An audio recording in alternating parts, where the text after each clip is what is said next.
Hi everybody, welcome to episode 11 of the Spin That Shutdown Showdown. Today we're going to be talking about 45s. 45, dedicate this episode 45 because it's actually a collecting genre unto itself in the vinyl collecting world. We have many examples here, and these are kind of what they call 45. They're 7-inch records. They measure 7-inch. They call 45, so they usually spin at 45 RPMs. Usually, there are some that are 33, so don't let that throw you off. But usually one song per side, unless it's an EP 45, and then you have like 2 songs per side. So back in the day, you used to have your little boxes here. Throw your 45s in here, and it'll help you keep them organized. You put them in. Say if you go to your friend's house, you throw your 45s in there, go over, listen to their house. And it also had like little separators here where you'll put them one by one and keep them categorized and everything like that. So this is kind of the way back in the day, and even today people still store them in these vintage boxes. Another way people used to store them back in the day is little books. So these are kind of cool. You put the 45s in there and just keep it on your shelf like a book. A lot of times you'll find these and they're loose. They're like, don't have these paper sleeves. You usually find them like this, just stacks them like this, because these paper sleeves will rip pretty easily and they usually don't find them. So as we mentioned earlier, the reason they have these big holes is because the first 45 player done like by RCA and things like that had this big spindle, and they were made to hold 45s, and you will stack them because these usually last maybe about a minute and a half, maybe 2 minutes if you're lucky, slightly over 2 minutes.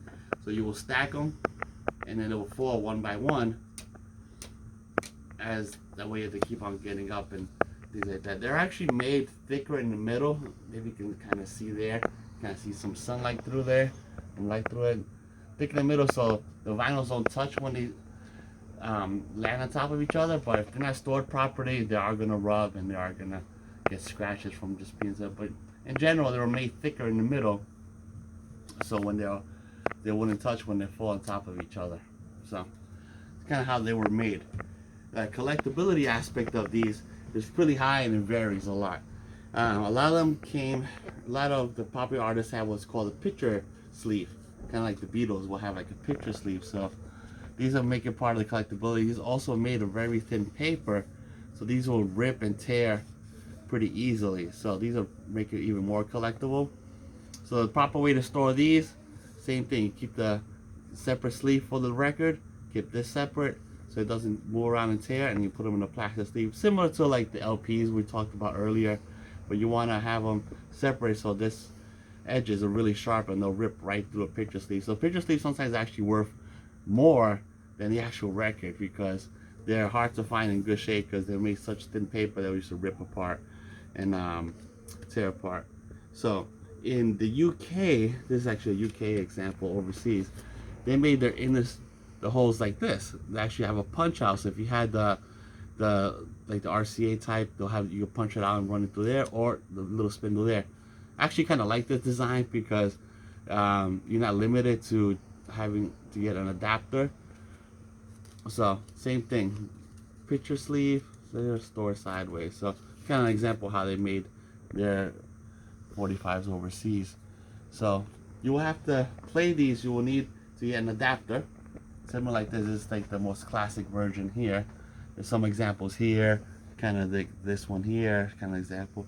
Or usually when you buy a turntable, you get something like this. When you have your turntable, you just have a 45 adapter. You put it in the spindle and you play your 45s. So what makes 45s really collectible is a lot of times 45 is really inexpensive to make. So a lot of times there are a lot of 45s that are regional to certain areas.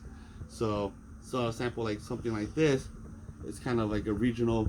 They didn't make a lot of these, and the music here is actually a cool like funky tune, funk song. But this is kind of what makes some 45s more collectible than others, because these are more made regionally. A lot of times what happens is a record label, sort of like, let's say like an example of this one. This is actually a 45 made by Atlantic, major label, but what happened was they just did 145 never gave an LP, and so this is very collectible. It's actually a promo version on it. So a lot of times, what the labels would do, they will put on an artist they were interested in, and to see if they will chart or if they have a lot of following. So they'll just do a quick 45 for them, and if they didn't chart or if it didn't hit, become very popular instantly, they wouldn't make an LP. So a lot of times you have a lot of 45 that are just from artists or only on 45, never made an LP. So that makes them really collectible. It's sort of like an example like this. This is about a $50 record because it's the only way you could get this. The only thing they ever made was this 145, so that makes it collectible. During the 80s, during like the punk eras, a lot of punk bands and up to 80s, 90s, 2000, they were put out just 45s. And it's kind of there's a local group here, the Prozacs. Kind of give you a little example here. These guys are local artists, and they put out 45s. But that's pretty common back then during the era. It's a whole segment of people who collect punk 45s because a lot of those guys just did 45s. They never did an LP. They'll just buy them at their shows, and so there's a whole aspect of collecting like just punk 45s.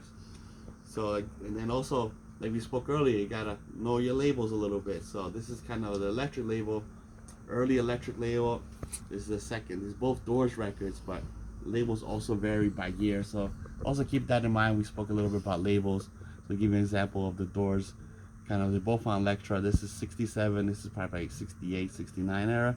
So keep an eye. Always make sure you learn your labels about that. So when you're collecting, you know what the label is supposed to look at.